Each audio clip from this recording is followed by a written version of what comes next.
نماز سے پہلے تھوڑی سی باتیں، بعض وقت کوئی نئی بات کرنے کا بھی دل ہوتا ہے، بعض وقت کوئی پرانی بات بھی یاد کرانی ہوتی ہے۔ بعض دوستوں نے عادت بنا لی ہوئی ہے کہ محفل میں آتے ہیں محفل شروع ہونے کے بعد کافی دیر، اس میں دو بڑے نقصانات ہیں۔ نقصان اول یہ ہے کہ اگر محفل کہیں بھی، میں اسی محفل کی بات نہیں کرتا بلکہ ہر جگہ پر میں آپ کو یہ نصیحت کروں گا کہ جہاں پر آپ کے شیخ یا استاد یا والدین نے آنا، اس محفل میں اگر آپ اہل ادب میں سے ہیں تو پہلے آئیں۔ سبحان یہ میرے لیے بھی ہے، صرف آپ کے لیے نہیں ہے، اب ہر ایک، اگر آپ اہل ادب میں سے ہیں تو پہلے آئیں۔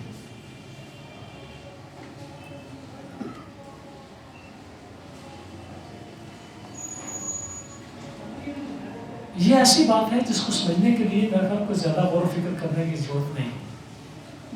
بعض لوگوں نے عادت بنائی ہوئی ہے اور باقاعدہ فارغ ہونے کے باوجود گھر میں جا کر سو جاتے ہیں، پھر کہتے ہیں رضائی سے آہستہ سے منہ نکال کر پھر پوچھتے ہیں کیا ٹائم ہوا، گھر والوں سے پوچھتے ہیں کیا ٹائم ہوا ہے، تو پھر آہستہ سے آواز آتی ہے نہیں ذرا دیر ہو گئی سی، رہ گیا سی۔ کہ کم از کم روح کو اطمینان نہیں ہوتا لیٹ کا مرض سے، لیکن جو دفتر میں لیٹ آئے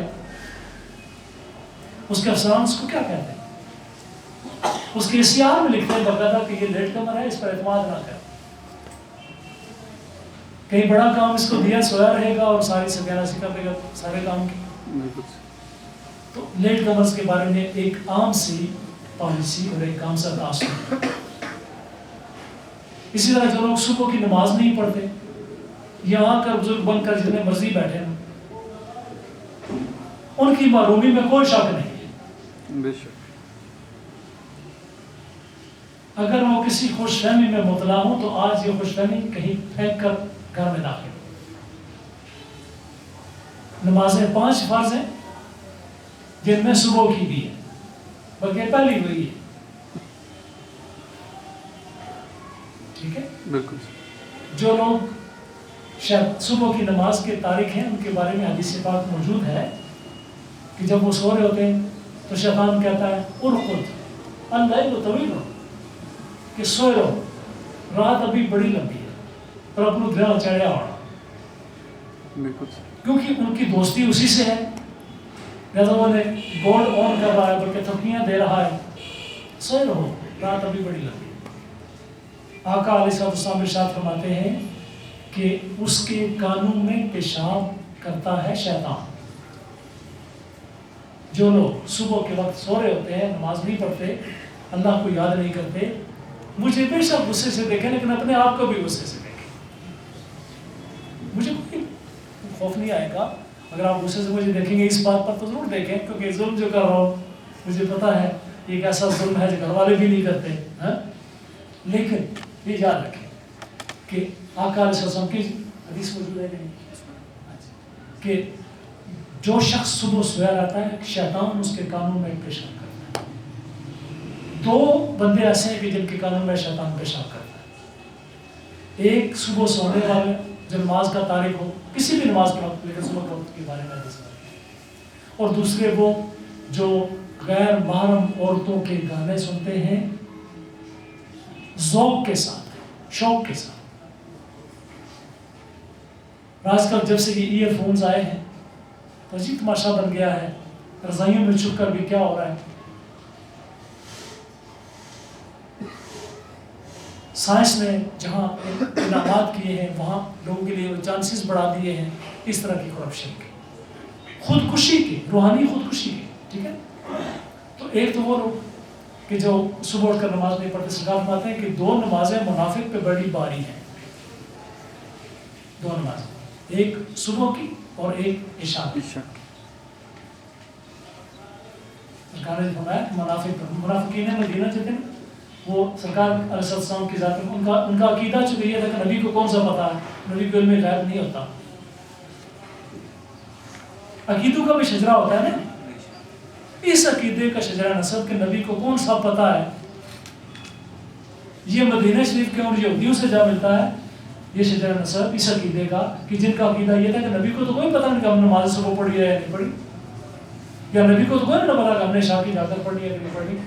ظہر کے وقت اور عصر کے وقت اور مغرب کے وقت صحابہ کرام میں آ کر بیٹھ جاتے اور ایک دوسرے کو اشارہ بازیاں کیا کرتے تھے. یہودیوں کی عادات میں سے عادت تھی اشارہ بازی کرنا. یہی وجہ سرکار نے اشارہ بازی سے سخت منع فرمایا ہے کہ اس سے بچو، یہ یہود کی عادت ہے.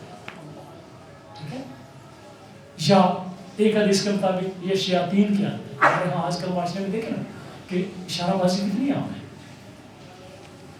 تو یہودی یہ سوچ کر آتے تھے کہ کون سا نبی کو پتا ہے کہ ہم یہودی ہیں، نماز ہم ان کے ساتھ پڑھیں گے، بعد میں جا کر ان کی ساری خبریں ادھر ادھر پہنچائیں گے، اور پھر اشارہ بازی کے ذریعے سے بھی پہنچاتے تھے.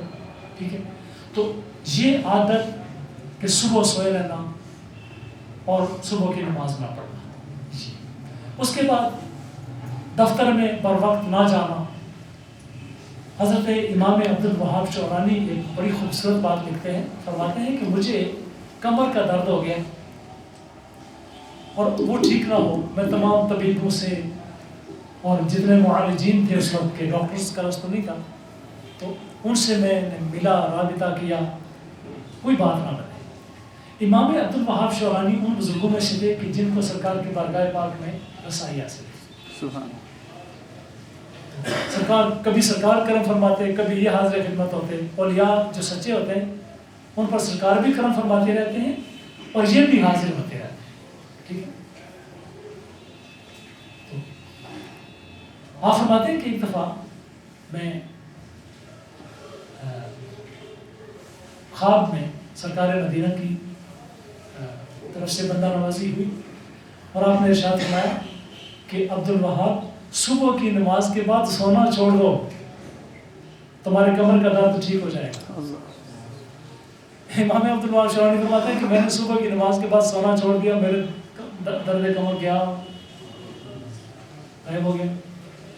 یہ اکثر بابے جو ہے نا اپنے بڑھاپے کا بہانہ بنا کر یہ صبح کے وقت سو جاتے ہیں.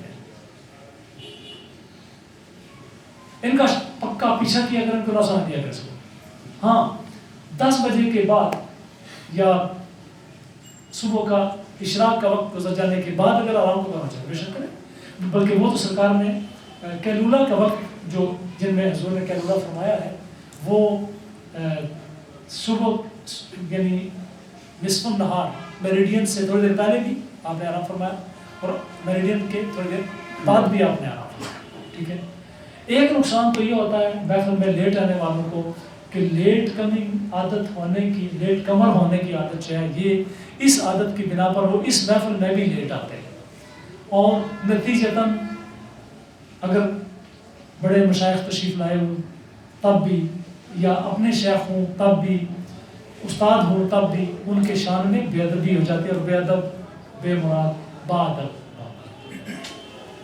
ٹھیک ہے، جی محفل شروع ہونے کے بعد منہ لمکایا اسی بڑھنے ابراہیم مہربانی آپ نے آپ پر مہربانی کرو تو کہ ایسا نہ ہو کہ نام بدنصیبوں میں لکھا جائے.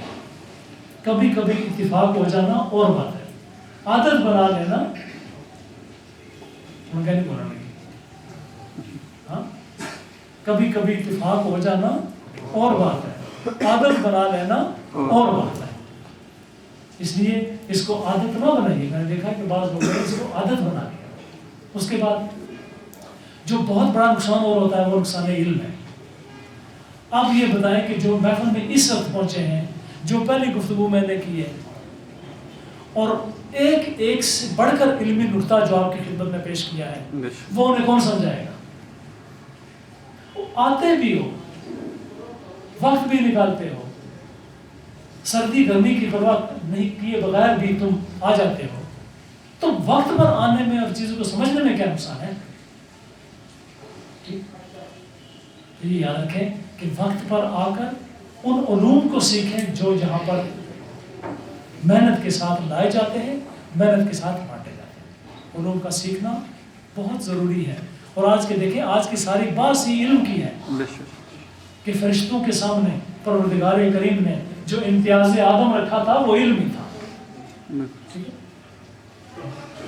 نماز کا ٹائم ہو گیا، نماز کی بات کریں۔